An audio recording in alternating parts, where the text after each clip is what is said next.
Hello बच्चों, आप सभी का स्वागत है अपनी आज की हिंदी की क्लास में। तो जैसा कि बच्चों आप सभी को पता है कि हम आरोप पाठ्य पुस्तक के जो स्पीति में बारिश है उस पाठ के बारे में आज अध्ययन करेंगे। तो ये क्या है बेटा, कृष्णनाथ जी का यात्रा वृत्तांत है। यानी कृष्णनाथ जी क्या हैं, इसके लेखक हैं और उन्होंने एक जगह स्पीति की यात्रा की थी, तो उसको बाद में उन्होंने लिखा था। तो इस पाठ का नाम है स्पीति में बारिश। तो चलो देखते हैं बच्चों कि स्पीति हिमाचल प्रदेश के लाहौल स्पीति जिले की तहसील है। यानी स्पीति क्या है, एक जगह का नाम है। कहाँ पर है वो? हिमाचल प्रदेश के लाहौल स्पीति जिला है, उसकी एक तहसील है। लाहौल स्पीति का यह योग भी आकस्मिक है। यानी लाहौल स्पीति इकट्ठा तो क्या है, जिला है, लेकिन उसकी स्पीति क्या है, एक अलग से तहसील है। तो ये कोई आपस में संयोग की ही बात है कि ऐसा है, बाकी इनमें आपस में जो मेल है या ऐसा कुछ भी नहीं है। तो इनमें बहुत योगायोग नहीं है, यानी इनमें आपस में कोई जुड़ाव नहीं है। लाहौल स्पीति इकट्ठा तो क्या है, एक जिला है और जिले में स्पीति नाम से एक तहसील है। तो उच्च दर्रों और कठिन रास्तों के कारण इतिहास में भी कम रहा है। तो यहाँ पर क्या है, ऊंची ऊंची घाटियाँ हैं, खाइयाँ हैं और कठिन रास्ता है। इस कारण से ये क्या इतिहास में कम ही जाना जाता है।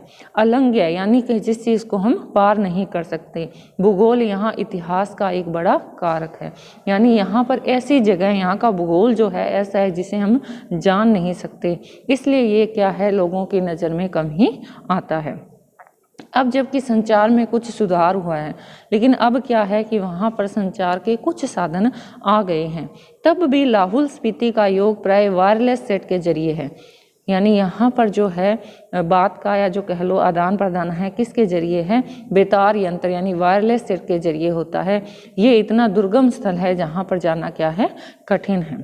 तो जो केलंग और काजा के बीच खड़कता रहता है, यानी केलंग और काजा क्या है, स्थान है, तो इन दोनों के बीच क्या है, आपस में संबंध किससे है? वायरलेस सेट के द्वारा ही है, और कोई वहाँ पे संचार का माध्यम नहीं है। फिर भी केलंग के बादशाह को भय लगा रहता है कि कहीं काजा का सूबेदार उसकी अवज्ञा तो नहीं कर रहा।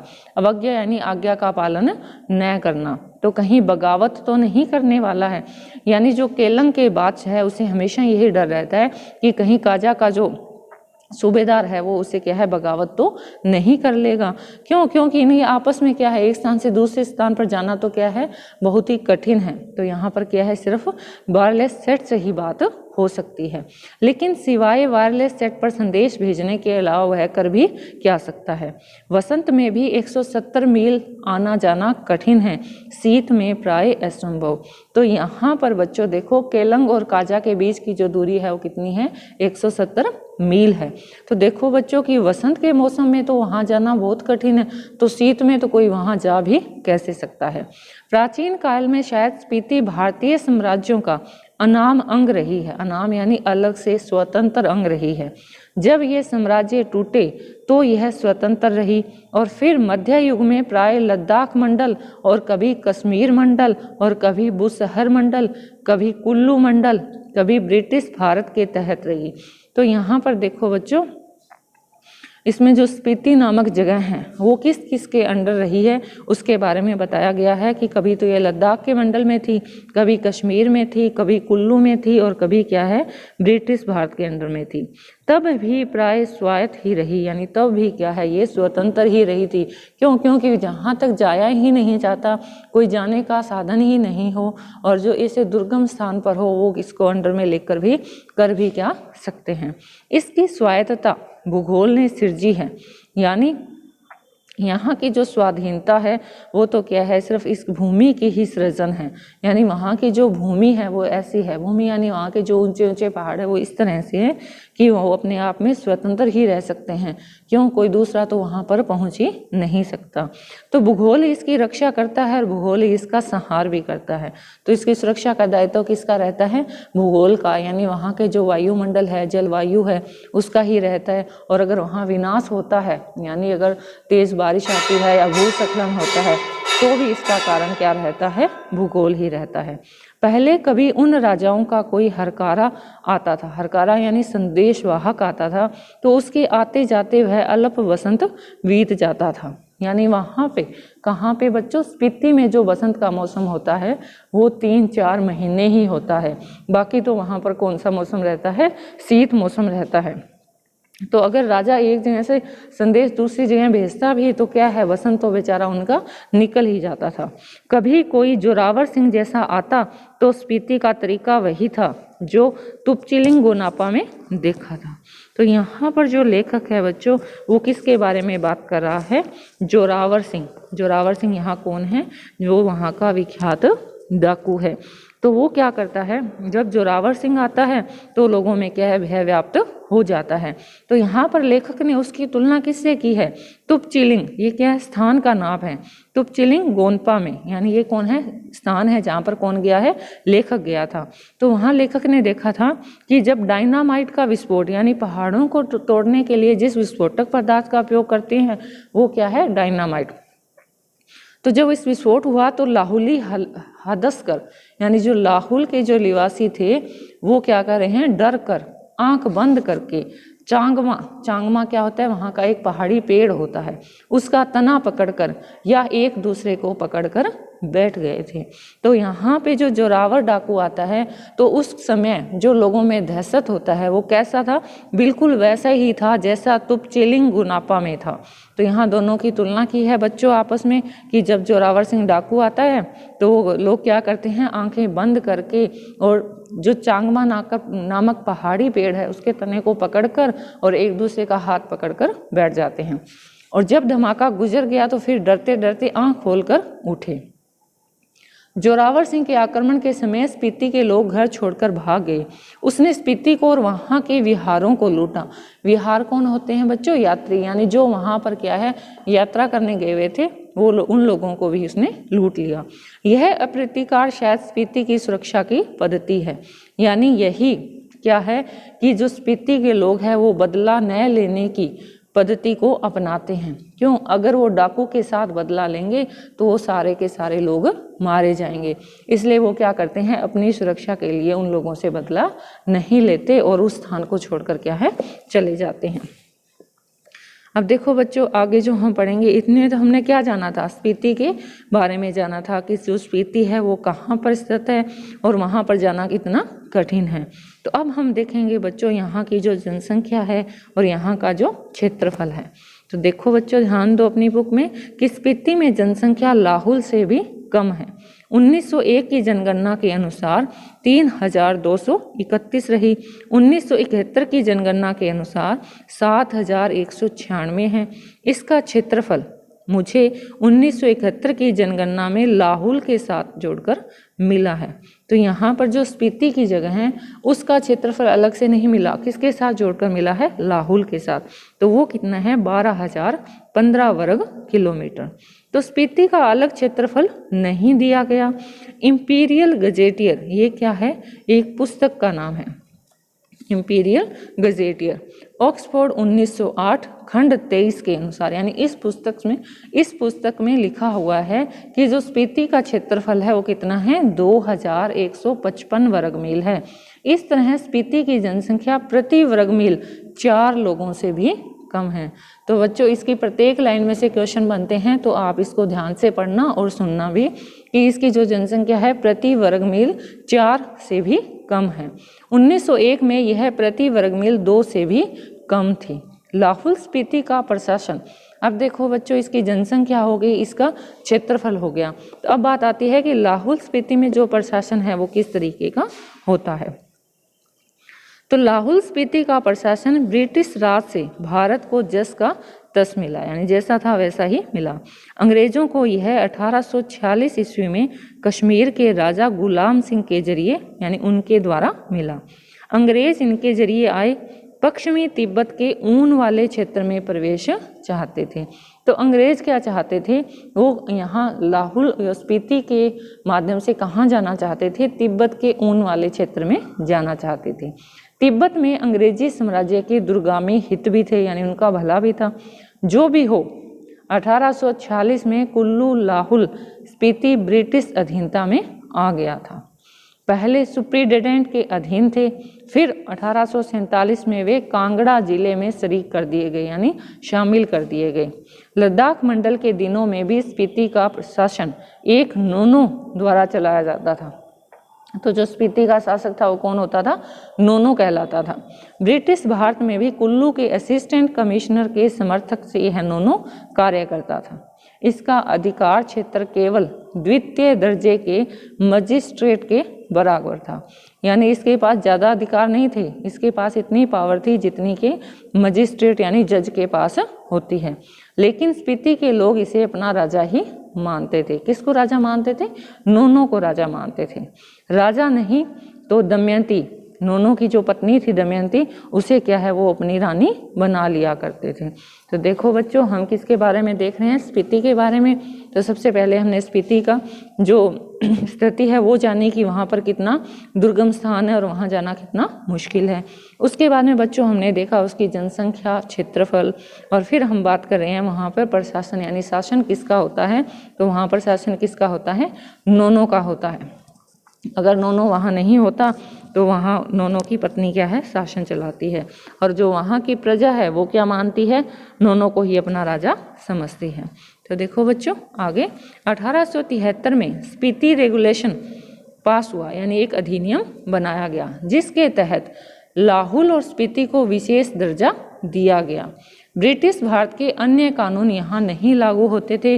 रेगुलेशन के अधीन प्रशासन के अधिकार नोनो को दिए गए, जिसमें माल गुजारी इकट्ठा करना यानी जो टैक्स लगता है वो इकट्ठा करना और छोटे छोटे फौजदारी के मुकदमों का फैसला करना भी शामिल था। तो बच्चों अब बात आती है कि नोनो क्या क्या काम करता है। तो एक तो वो टोल टैक्स कह सकते हो आप उसको भी, ये वसूलता था। और दूसरा क्या था कि जो छोटे मोटे मारपीट के जो मुकदमे होते थे उन्हें वो क्या है उनका फैसला लिया करता था। और अगर इससे भी ज़्यादा कोई केस आ जाते तो कमिश्नर के पास भेज दिया जाता था। उन दिनों लाहुल स्पीति का वृत्तांत यानी हाल कांगड़ा जिले के अंतर्गत कुल्लू तहसील में मिलता है। स्वराज्य के बाद हमें स्वराज्य यानी स्वतंत्रता मिली थी 1947 में। तो 1947 के बाद 1960 में लाहुल स्पीति पंजाब राज्य के अंतर्गत एक अलग जिला बना दिया गया। तो अब लाहुल स्पीति किसके अंतर्गत आता है? पंजाब के अंतर्गत, जिसका केंद्र केलंग में है। 1966 में जब हिमाचल प्रदेश राज्य बना तो लाहुल स्पीति उसका उत्तरी छोर का जिला हो गया। अब किस में चला गया? वो हिमाचल में। यह देश का सबसे अधिक दुर्गम क्षेत्र है, यानी जहाँ पर पहुँचना कठिन हो ऐसा ये क्षेत्र है। स्पीति 31.42 और 32.59 अक्षांश उत्तर में और 77.26 और 78.42 पूर्व देशांतर के बीच स्थित है। तो यहाँ पर इसकी स्थिति बताई गई है। यह चारों ओर से ऊंचे ऊंचे पहाड़ों का कैदी है। इन पहाड़ों की औसत ऊंचाई कितनी है? 18,000 फीट है बच्चों। यह पहाड़ उसे पूर्व में तिब्बत, पश्चिम में लाहुल, दक्षिण में किन्नौर और उत्तर में लद्दाख से अलग करते हैं। तो बिल्कुल मध्य में क्या स्थित है? स्पीति स्थित है। इसकी मुख्य घाटी इसी नाम की स्पीति नदी की घाटी है। तो यानी यहाँ जो नदी है वो क्या है? स्पीति नदी है। स्पीति पश्चिम हिमालय में लगभग 16,000 फीट की ऊंचाई से निकलकर पूर्व में तिब्बत में बहती है, वहाँ से स्पीति में आती है। स्पीति से बहकर पुराने रामपुर बुसहर राज्य में अब किन्नौर जिले में बहती हुई सतलुज में आकर मिल जाती है। मेरी इस स्पीति नदी से प्रीति है। स्पीति में मैं सिर्फ इसी नदी को पहचानता हूँ, सुनता हूँ कि कोई पारा नदी भी है और फिर घाटी है। स्पीति के अलावा पिन की घाटी प्रसिद्ध है। तो बच्चों यहाँ पर हम कौन सी घाटी देख रहे हैं? स्पीति। और स्पीति यहाँ पर क्या है? एक नदी भी है। तो अब यहाँ पर एक घाटी और प्रसिद्ध है, वो कौन सी है? पिन की घाटी। मान भाई से इसका किस्सा सुना था। तो लेखक का कोई भाई है मान भाई, उससे इसके बारे में सुना था। किसके बारे में? पिन की घाटी के बारे में। अत्यंत बीहड़ और वीरान है। यानी ऐसी जगह है, ये ऐसी घाटी है, कौन सी, पिन की घाटी, जहाँ पहुँचना भी मुश्किल है और जहाँ पर क्या है, लोगों का निवास भी नहीं है। इनमें से शायद स्फीति की घाटी ही आबाद है।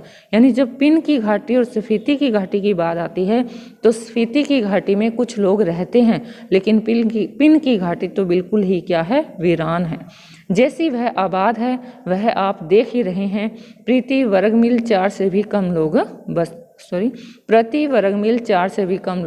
बसते हैं। तो बच्चों इसमें लेखक क्या है, दो घाटी की तुलना करके बता रहा है, एक तो पिन की घाटी और एक स्पीति की घाटी।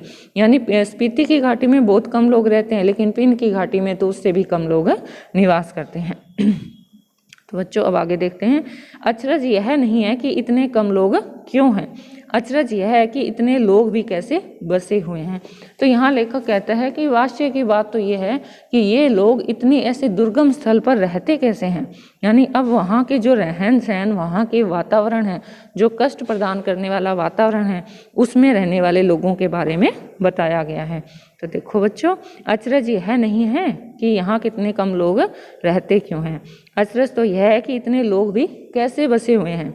मैंने जब भी स्पीति की विपत्ति बताई है तो लोगों ने यही पूछा कि आखिर तब लोग वहाँ रहते क्यों हैं। यानी लेखक कह रहा है कि जब भी मैंने लोगों को इस दुर्गम स्थल के बारे में बताया तो लोगों का एक ही सवाल होता था कि लोग यहाँ रहते क्यों हैं।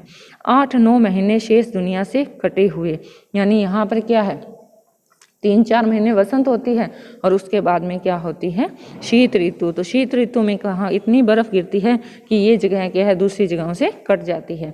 ठंड में ठिठुर रहे हैं, सिर्फ एक फसल उगाते हैं, लकड़ी भी नहीं है घर गर्म रख सके, यानी इतनी लकड़ी भी नहीं होती कि अपने घर को क्या है, गर्म रख सके। फिर यहाँ रहते ही क्यों हैं, क्या अपनी धर्म की रक्षा के लिए रहते हैं, अपनी जन्मभूमि के ममत्व यानी प्रेम के कारण रहते हैं, या इस मजबूरी में रहते हैं कि कहीं और जा नहीं सकते और कहाँ जाएं, या फिर बातों के साथ साथ यह सब कारण है, मैं नहीं जानता। यानी यहाँ पर लेखक ने बहुत सारी बातें सोची भी, ये लोग यहाँ पर रहते क्यों हैं। अंत में वो यही कहते हैं कि मैं इन सब चीज़ों के बारे में नहीं जानता, मैं तो इतना ही देखता हूँ कि यहाँ रह रहे हैं, इसलिए रह रहे हैं और कोई तर्क नहीं है। यानी उन लोगों को वहाँ रहना है इसलिए वहाँ पर रहते हैं, इसका और कोई तर्क हो ही नहीं सकता। तर्क से हम किसी चीज़ को भले सिद्ध कर सकते हैं लेकिन स्पीति में रहने को नहीं सिद्ध कर सकते। लेकिन तर्क का इतना मोह क्यों, यानी हम तर्क के बारे में ज़्यादा बात ही क्यों कर रहे हैं। ज़्यादा करके संसार और निर्वाण अतर्क्य है, यानी इस संसार में जीवन और मृत्यु का क्या है, कोई भी तर्क नहीं है। ये चीज़ें तो क्या है, तर्क से परे है। तो अब देखो बच्चों, स्पीति नदी के साथ साथ मेरा थोड़ा परिचय स्पीति के पहाड़ों का भी है। स्पीति के पहाड़ लाहुल से ज़्यादा ऊंचे, नंगे और भव्य है, यानी वहाँ पर किसी भी प्रकार की हरियाली नहीं है, वहाँ पर पेड़ वृक्ष पौधे कुछ भी नहीं है। इनके सिरों पर स्पीति के नर नारियों का आर्तनाद जमा हुआ है। तो यहाँ पे जो पहाड़ है इनके ऊपर क्या है, बर्फ के रूप में इन लोगों का, वहाँ पे रहने वाले निवासियों का दुख जमा हुआ है। शिव का अट्टास नहीं, यहाँ पे कहते हैं कि पहाड़ों के ऊपर शिव जी की क्या है, हंसने का स्वर बजता है, लेकिन इस दुर्गम स्थल को देख के ऐसे लगता है भी यहाँ पर तो क्या है, शिव जी के हंसने का स्वर भी नहीं है। हिम का आर्तनाद है, यानी हिम यानी बर्फ की ही दुख है और बर्फ की ही पुकार है कि किस तरह वो लोग दूसरे लोग उसकी सहायता करें। ठिठुरन है, गलन है, व्यथा है, यानी पीड़ा है, दर्द है। इस व्यथा की कथा इन पहाड़ों की ऊंचाई के आंकड़ों में नहीं कही जा सकती। फिर भी जो सुंदरता को इंच में मापने के अभ्यासी है वे भला पहाड़ को कैसे बख्श सकते हैं। तो यहाँ पर जो लेखक है वो कह रहा है कि जो लेखक है उसकी तो आदत होती है कि वो जो जगह है यानी पहाड़ों की जो ऊंचाई है उसको क्या इंच में भी माप लेता है, तो वो क्या है इन पहाड़ों में भी क्या है सुंदरता ढूंढ ही सकता है। ये वह जान ले कि स्पीति मध्य हिमालय की घाटी है। तब हम बात करते हैं कि स्पीति क्या हिमालय पर स्थित है, लेकिन हिमालय पर कहाँ स्थित है, बिल्कुल मध्य में स्थित है, जिसे वे हिमालय जानते हैं। स्केटिंग, सौंदर्य प्रतियोगिता, आइसक्रीम और छोले भटूरे का कुल्लू मनाली, शिमला, मसूरी, नैनीताल, श्रीनगर, वह सब हिमालय नहीं है, हिमालय का तलवा है। यानी ये जो सारी चीज़ें बताई है ये हिमालय के ऊपर स्थित नहीं है, बिल्कुल तल में स्थित है। तो देखो बच्चों, ये तो क्या है, तलवा यानी नीचे कक्ष में स्थित है। और शिवालिक या पीर पंचाल यानी ये जो पर्वत श्रेणियां हैं इनका नाम भी क्या है, ये भी कहाँ है, तलहटी में ही स्थित है। रोहतांग जोत के पार मध्य स्थित है। इसमें ही लाहुल स्पीति की घाटियां हैं। यानी हिमालय क्षेत्र जिनके नाम हमने सुने हैं बच्चों, वो सब तो कहाँ है, हिमालय की तलहटी में यानी बिल्कुल नीचे स्थित है। लेकिन जो ये स्पीति जगह है, लाहुल स्पीति, ये कहाँ है, हिमालय के बिल्कुल मध्य में है। इन घाटियों की औसत ऊंचाई नापी गई है।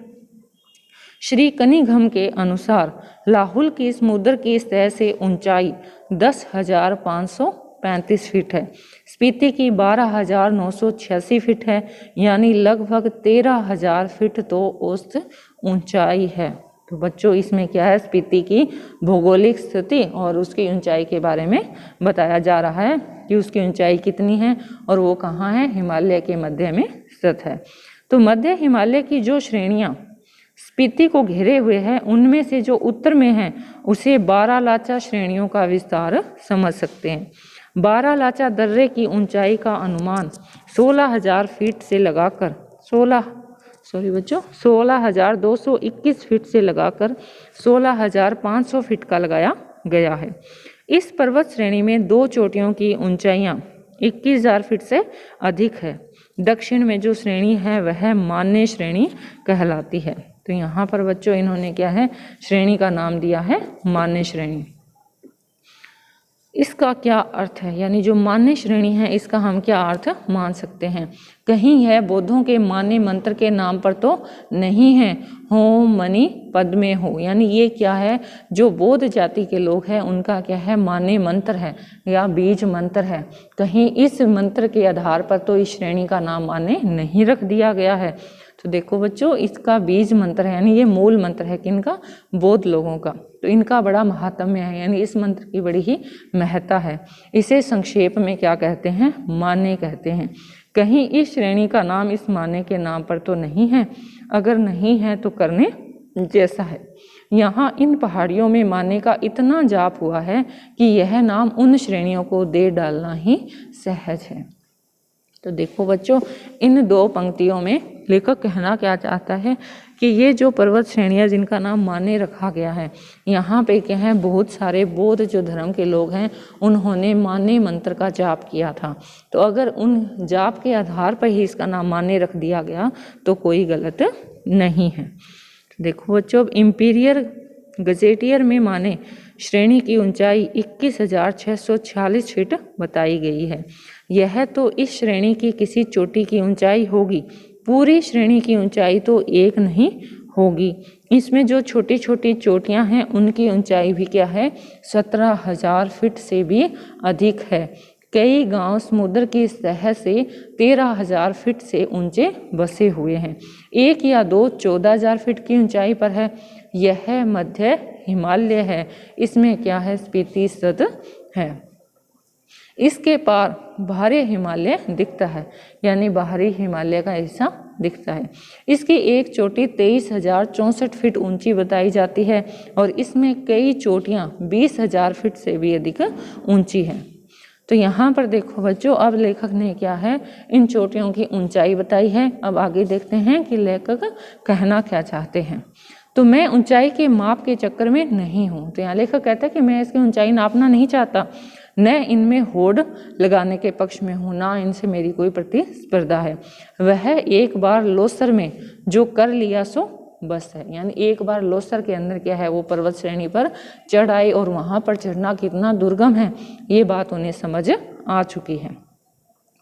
तो इन ऊंचाइयों से होड़ लगाना मृत्यु है, यानी मैं इन ऊंचाइयों के ऊपर चढ़ना ये मानता हूँ कि मृत्यु के समान है।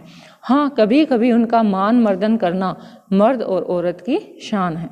मैं सोचता हूँ कि देश और दुनिया के मैदानों से और पहाड़ों से युवक युवतियाँ यहाँ आए और पहले तो स्वयं अपने अहंकार को गलाए, फिर इन चोटियों के अहंकार को चूर करे। तो इसमें देखो बच्चों, इन पंक्तियों में लेखक क्या है, युवा वर्ग को क्या है, संबोधित कर रहा है कि वो क्या है, स्पीति में आए और इसके ऊंचे हिम शिखरों को देखे।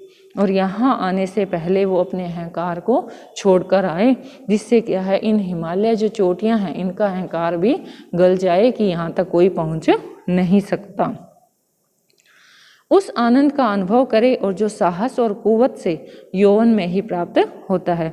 यानी इन पहाड़ियों में चढ़ने का जो सामर्थ्य है वो किस में होता है, युवावस्था में ही हो सकता है। अहंकार का ही मामला नहीं है।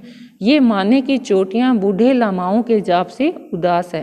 तो यहाँ पर लेखक कहना चाहता है कि इन माने की चोटियों में तो क्या है, हमेशा बौद्ध साधु आते हैं और माने मंत्र का जाप करते हैं।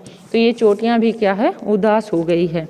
इसलिए यहाँ पर इन चोटियों को क्या है, आनंद का अनुभव कराने के लिए युवक और युवतियों यानी जो युवा वर्ग है उन्हें आना चाहिए, जिससे क्या है इन पहाड़ों में भी थोड़ा सा खुशनुमा माहौल बने।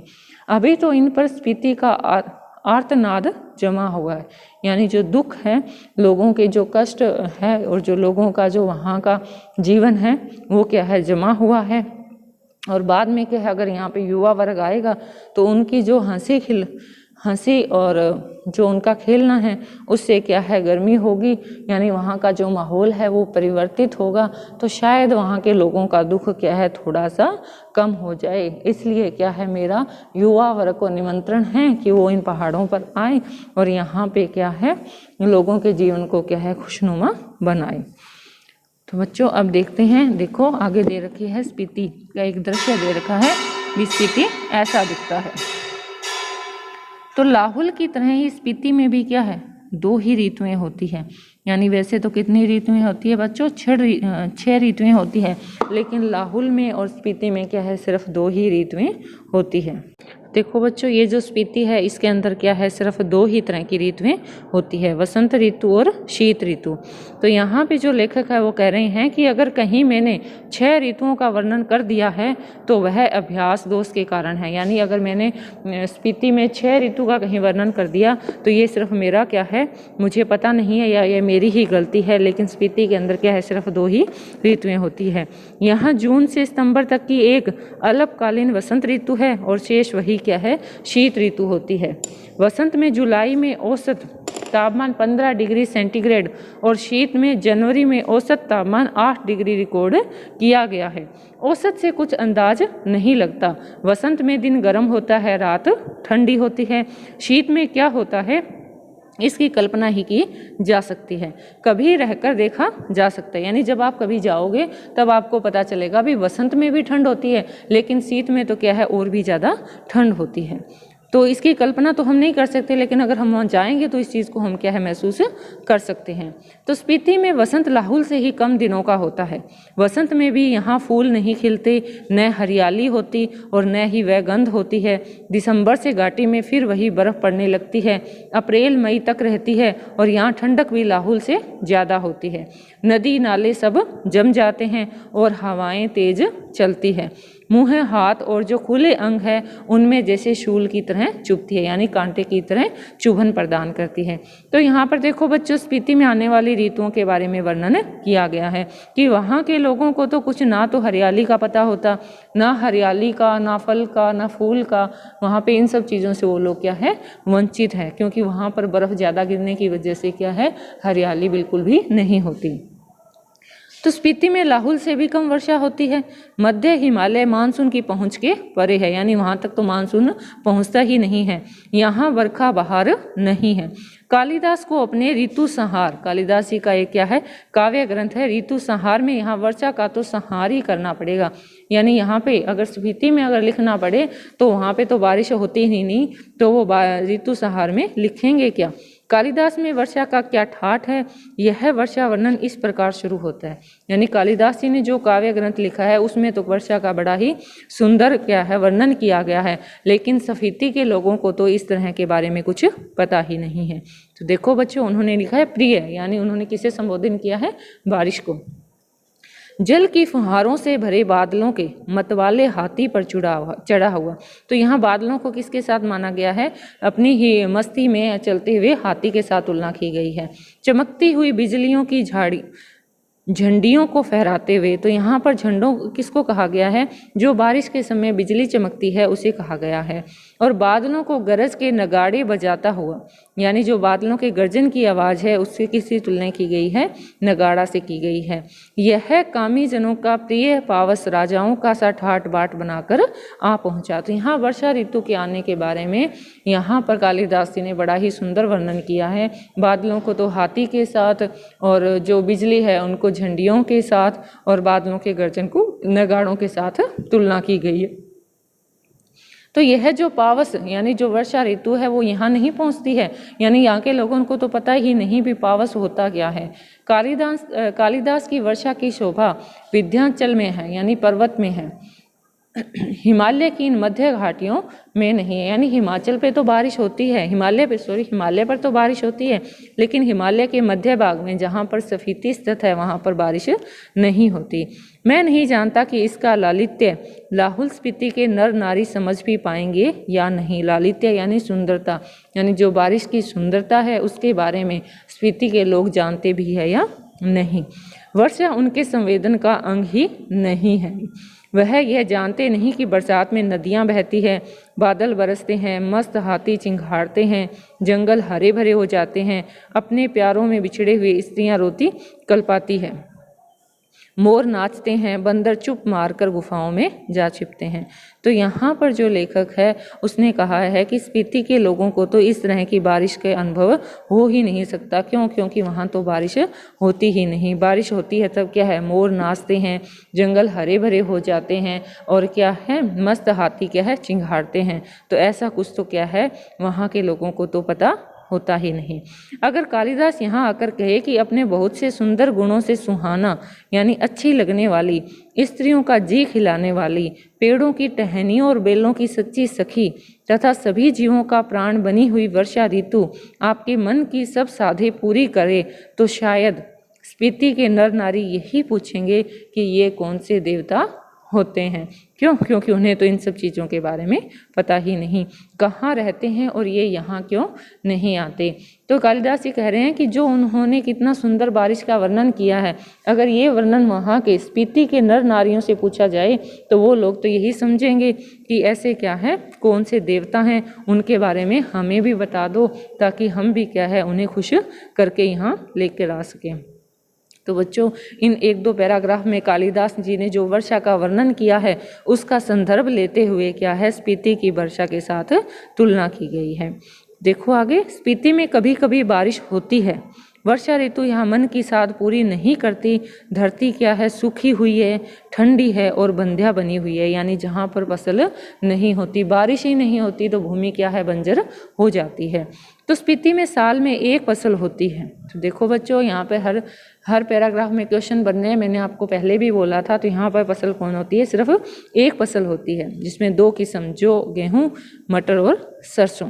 इनमें भी क्या है, जो मुख्य होता है सिंचाई का साधन पहाड़ों से आ रहे नाले या उन पर बनाए गए कुल है। ये नालियाँ पहाड़ों के किनारे किनारे बहुत दूर तक जाती है। स्पीति नदी का तट इतना चौड़ा है कि इसका पानी किसी काम में नहीं आ पाता। स्पीति में ऐसी भूमि बहुत होती है जो खेती के लायक बनाई जा सकती है। शर्त इतनी है कि इसके लिए स्पीति में जल उलीचा जाए, यानी जो स्पीति जो नदी है उसके किनारे इतने चौड़े हैं कि वहाँ से जल निकालना ही काफ़ी मुश्किल है, या फिर पानी का कोई और स्रोत पहुँचाया जाए। स्पीति में कोई फल नहीं होता।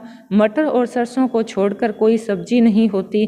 शायद ऊंचाई, वायुमंडल के दबाव में कमी, ठंड की अधिकता, वर्षा की कमी वगैरह के कारण यहाँ पेड़ नहीं होते। इसलिए स्पीति विशेषकर नंगी और वीरान है, यानी बिल्कुल भी यहाँ पर हरियाली नहीं है। तो वर्षा यहाँ एक घटना है, एक सुख संयोग है, यानी अगर यहाँ कभी बारिश हो जाती है तो उसे एक घटना माना जाता है, उसे सबको सुख देने वाली माना जाता है। हम काजा के डाक बंगले में सो रहे थे। तो यहाँ लेखक बताता है कि जब वो स्पीति गए तो वहाँ कहाँ सो रहे थे, काजा के डाक बंगले में, कि कोई खिड़की खड़का रहा है। तभी उन्हें अचानक से रात को जब उनकी आंख खुली तो उन्हें लगा कि खिड़की बज रही है। आधी रात का भी पिछला पहर है, यानी सुबह का सा समय है। इस समय कौन है? लैंप की लो तेज की, खिड़की का एक पल्ला खोला, यानी किवाड़ खोल के देखा तो क्या था, अभी एक पल्ला खोला तो तेज़ हवा का झोंका मुंह और हाथ को जैसे छीलने लगा। मैंने पल्ला भिड़ा दिया, यानी एक गेट जो मैंने थोड़ा सा खोल के देखा था उसे मैंने क्या है बंद कर दिया था, और उसकी ओट में क्या है मैं देखने लगा कि बारिश हो रही थी। मैं उसे देख नहीं रहा था, बस सुन सकता था। क्यों, रात का समय था, अंधेरा था, तो देख तो नहीं सकता, लेकिन मैं उसे सुन रहा था।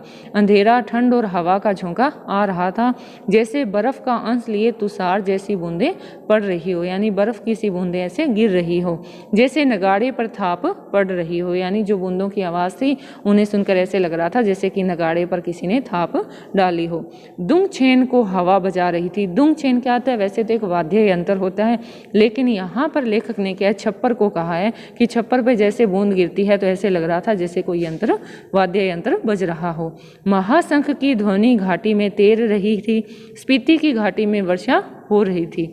कमरे में ठंड बढ़ रही थी। मैं बिस्तर पे पड़ा पड़ा मालूम नहीं कब सो गया। सुबह उठा, चाय पीते पीते सुना कि स्पीति के लोग कह रहे हैं कि हमारी यात्रा शुभ है, स्पीति में बहुत दिनों के बाद बारिश हुई है। तो सुबह उन्हें जब लोगों से सुना कि आप लोगों का आना शुभ हुआ, क्योंकि बहुत समय के बाद यहाँ पर क्या है बारिश हुई है। तो बच्चों इसमें क्या है, बारिश क्या है, एक घटना के समान है और एक शुभ संयोग के समान मानते हैं। इसीलिए लेखक ने क्या है इस पूरे पाठ में, जहाँ पर बारिश का तो कहीं जिक्र ही नहीं है, अंत में है, तो भी इसका नाम क्या दिया है, शीर्षक क्या दिया है, स्पीति में बारिश, और उसी एक रात होने वाली बारिश के बारे में इसमें बताया गया है। तो बच्चों आप इस पाठ को अच्छे से ध्यान से सुनना, क्योंकि ये क्या है थोड़ा सा मुश्किल है। क्योंकि ये तो एक तो क्या है, स्पीति दुर्गम स्थल है, और फिर वहाँ की जो पहाड़ी है, चोटियाँ हैं, वहाँ का क्षेत्रफल, वहाँ की जलवायु, वहाँ के रहने वाले लोगों को किन किन समस्याओं का सामना करना पड़ता है, वहाँ का प्रशासन, वहाँ की फसलें और वहाँ की जो एक रात की बारिश है, उन सब के बारे में इसमें वर्णन किया गया है।